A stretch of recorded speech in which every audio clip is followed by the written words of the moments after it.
and welcome to In the Rising podcast. My name is Bettina Brown, and I welcome you to this show. And I love to talk about living a life that's in alignment with our hopes, our dreams, and our goals, turning our backs on shame and blame and negativity. But one of those things that really is important for us when we're wanting to live the life that we really want is to realize that the artistic side is still so important. To be an author, to be a dancer, to fulfill your creative side is just as important. And my guest today, Gregory Erich Phillips, discusses being an author coming from a literary family and also shares how fiction has really helped build some stories. You have written several books. Mm-hmm. Why don't you start off with just sharing a little bit about where that comes from, what you've written and what is out there available? Sure. Yeah. So I've had 3 novels published, starting with Love of Finished Years, then The Exile, and now my most recent novel, A Season in Lights, which was published earlier this year. As far as what made me a writer, made me want to write, I have stories in me. And they just have to come out when there's a good one that's percolating. It almost compels me to write it. And I actually wrote my first novel when I was 14. And so it's been something that's been part of me for almost my whole life. And my first few novels were terrible. But it was the experience. And then just doing it more and more, I feel like my craft got better to the point that, then, when I got my first novel published, it was a dream come true. Mm-hmm. And I like the way you said it, because I never read your first novel, so I don't know, but the way you could tell the story, they were terrible, but I kept writing. Yes. It's sometimes that I think that people who are wanting to be writers feel that their first work has to be this perfection that's suddenly overwhelmingly welcome, but it's not. It's a development of a craft. How do you feel about that? That's absolutely correct. Just like any artistic craft, it takes a lot of practice. If you want to be a musician, you're not going to be on stage with your first efforts of learning a piece of music on an instrument. It's going to take years before you achieve a certain level. Of course, when I was 14, I thought my first novel was fantastic. And, I even pitched it to publishers, got my first rejection letters. But as I've grown, I realized, and even with this latest novel, A Season in Lights, the difference that I can tell from my first published novel to this third published novel, I see that I'm continuing to improve. So yeah, it just, by doing it, you do get better at it. And so any aspiring writers out there, I would just encourage you, just write and don't worry about it yet. If you have stories to tell them. And the more you do it, the better it will get. Yeah. And when I listened to your book launch, you had said that this recent book kind of sat on you wrote it and then you put it down and then you went back to it. Sometimes what we have created is not ready right away. What is your experience with that? That's absolutely true. And with this book in particular, the timing ended up absolutely perfect for when it came out. I initially started it back in 2015. It wasn't quite ready. I didn't finish it. I actually put it down and then wrote my novel, The Exile. Then I came back to it and finished what I thought was going to be the final form of the novel. And, I tried a little bit to get it published, but I didn't really try it with the effort that I did with the first 2 books. And now I feel I know the reason why, because the book was just waiting for something. And then I wrote a new ending in March of last year that correlates with the beginning of the pandemic, because this book is about performing artists working in New York City. And I wanted to tell the story of what the shutdown of the arts because of COVID, what effect that had on performing artists.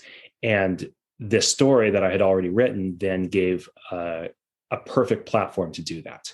So now I know that that's really what this book was waiting for. Mm-hmm. And it needed that to bring this book to a level where it was just a good story before. Now I feel like it's really much more meaningful. Yeah. And when it comes to a place where, when you've seen Broadway, I've only been there once, but to see it and to see it shut down, it's an impact, because it is a creative outlet. And not everyone is a writer. They write in their journals, or however, writer as in published, but to stop the whole creative process is stopping a part of life. Absolutely. Yeah. It's not just a career for artists. It's an identity. Mm-hmm. And that, it really shakes you up in so many different ways. Yeah. With what I read, you talk about two major things. So from the AIDS crisis to COVID, and you talk about topics like discrimination, prejudice. Where do you feel that your own experiences kind of prompted you to want to write or include these sort of what we call heavy topics into your novel? Great question. I think that I feel like fiction is such a great platform for discussing topics like this in a way that is a little bit more, I think it allows to discuss things in different ways than in, say, nonfiction or an essay, or just you can approach some topics a little with a different angle. And that's what I've tried to do that in all three of my novels, because I just feel like it's, I feel like these are topics that need to be addressed in society. My first two novels actually were the topic of immigration was front and center in both of those, which is, you asked how my personal experience ties into that. It's more through people I know who have faced these crises themselves. And especially with the exile, I really wanted to portray the experience of a Latin American immigrant and what that would to bring that experience to light through fiction, and to give people who may not have had that experience allow them to walk through that with the character. And with A Season in Lights, similarly, there's the experience of the AIDS crisis in the 80s and COVID today, and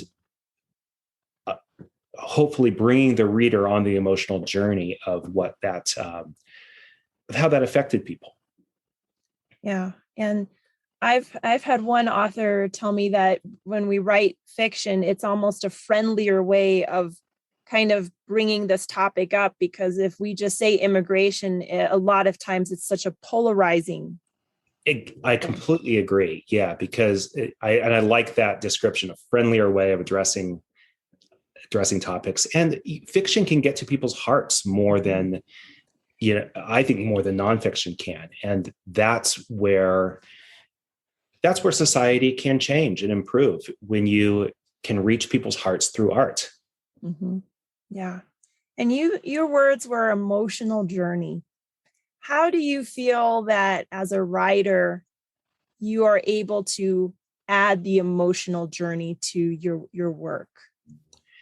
It's all about the characters. It's all about creating strong characters and relatable characters. And when you do that, then as a reader, I know this experience when I read a great character in a novel, I'm suddenly inside that character. And once you're inside that character, once you as the author can bring a reader into that character's head, then you're on that emotional journey with the character. Yeah. What would you say when you're looking at your character, how do you start to script them? Like, how do you create a character? Do you pull from different friends, family, yourself, a little of everything? Great question. It's, characters take on a life of their own. Mm. And I usually have a general idea of sort of the situations that they're going to be in, their conflicts, their struggles, but then they kind of tell me their personality as they develop through the pages. And it's interesting, in A Season in Lights, there's really two primary characters, Cammy and Tom. And Tom was pretty fully formed in my head when I started. And he kind of kept true to what I expected of him through the whole novel. Cammy, however, she changed, not only through the course of writing the entire novel, but even from draft to draft.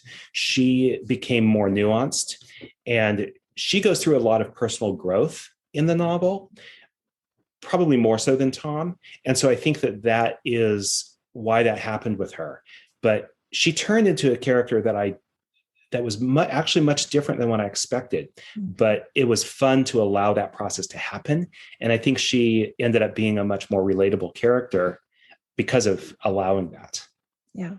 And so what I'm hearing from you is that you're allowing the work to still continue to evolve and mold and change, that it's not just this way and this character, 5 senses, do this, that it can be really a much more organic experience than what we think about what writing is.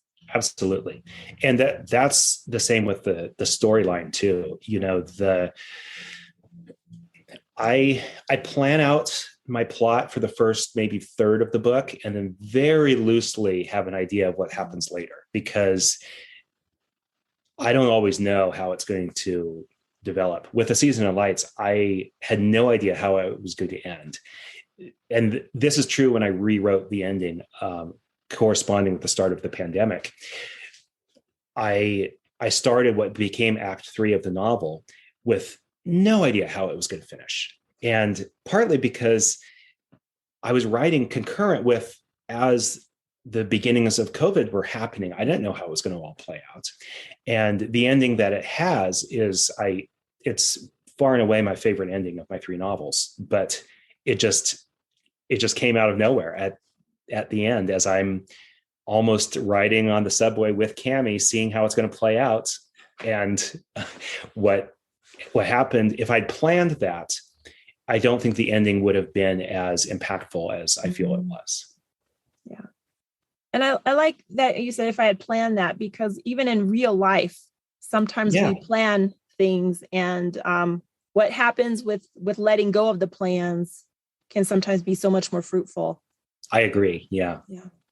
Mm-hmm. And one of the Julie Cantrell, who wrote a little blurb, she says, Phillips taps all the senses while reminding us that no matter what happens in life, the show must go on. How do you feel for your life the show must go on looks like? Oh, great question. For me, this last year and a half there have been so many lessons for me to learn in it. And it ties into what you just said earlier about not overly planning things. Mm-hmm. And because I've been unable to plan things in these pandemic times, you just never know. And it's taught me to kind of live life with a day at a time mentality. And as far as the show must go on, to me, that's the way I like to live my life. It's that something wonderful could always be around the corner. So keep getting back on stage, keep doing the things you love, and just, let the space be there for life to show you what it has in store. I do think he had such a point about reaching people's hearts. And yes, we can do that through fiction, but you know how we do that? We do that through stories. We do it through storytelling. And that is how we have held on to so many generational stories and so many heartfelt, compelling stories. That's what movies are. That's what books are. But that's what relates to us real life, everyday feelings of being isolated or being part of a community. And so I look forward to hearing from you the next time about how you are doing. And I would love for that to happen by sharing this podcast. If you felt this conversation was beneficial, share it with someone. You never know whose hands, heart, ears will need to hear this. And also, if you leave a 5-star review, it does so much, not only for this podcast, but to really spread the word out. And until next time, let's keep building one another up.